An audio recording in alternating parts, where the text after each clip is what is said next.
Well guys, welcome back to the channel. I got a confession to make. It's something I hoped I would never actually have to say, but I screwed up. Let me show you. All these rafters I cut for a 6-inch overhang. They're supposed to be 12. So now, like a hack, I'm out here adding 6-inch blocks to all of them. Yeah. Look at that. It's shameful, really. Kind of feel like I've defrauded all you guys, like I know what I'm doing. Apparently not. Hundreds and hundreds of garages I've built and thousands upon thousands of rafters I've cut. But, you know, I guess sometimes you're the dog and sometimes you're the hydrant. So today was a hydrant day. So it'll fly because it's only 6 inches. Honestly, this has happened before, and it doesn't affect the structure of the rafter. And the tails are doubled up. There's 6 inches nailed on and then 6 inches overhanging. So those blocks will work. That's not a big problem. But just wanted to make this video to show you guys mistakes, because I know a lot of people on YouTube don't always show mistakes, and I do make mistakes. I don't see anything else.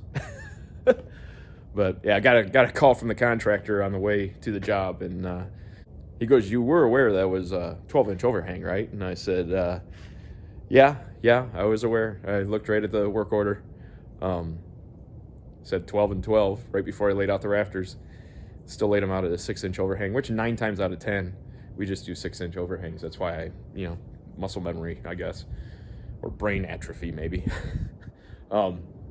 So laid them out, started cutting them, cut at least half of them before I realized that they were supposed to be 12-inch overhang. And at that point, I figured my best bet, instead of trying to retrace a few, I was like, well, I'm just going to cut them all, and I'm going to take the cutoff blocks and I'm going to turn them into 12-inch overhang blocks, and then I'll nail them all on. So that's what I did.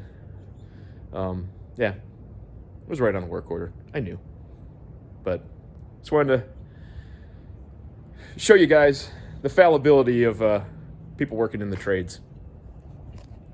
Other than that, pretty neat little garage in the backyard here. They've got an attached garage up front, so this is gonna be like a little workshop, probably riding lawnmower. And he also has a like an older car, looks like a project car, that's probably gonna roll in here, I would assume. 24 feet long on the eave, 20 feet wide, a couple 8-foot tall, 9-foot wide doors. That's nice, good sized doors. Service door. Just a 4-pitch roof, pretty standard. That's what I'm gonna do. I'm gonna get on this roof, get this thing sheathed up, have that done.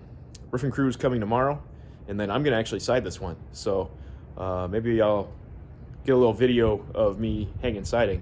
Siding's a little cumbersome doing it by yourself, but pretty simple, really. All right, now that I got that confession off my chest, I'll see you guys in the next video.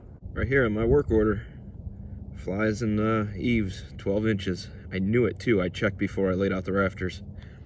All right, you stuck around for the secret bonus footage. This is the furious rant part of the video here, because I get called from the contractor, busted my chops about making the overhang wrong, which I was aware of and I fixed. What happens? I get shorted 6 sheets OSB. 30% of what I needed to be on that roof is not there, and the load was right. It was just ordered with the wrong material list. I'm done.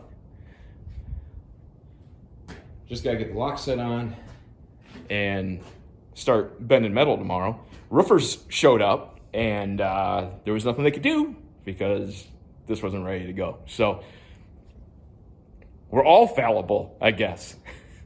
All right, now I will see you in the next video.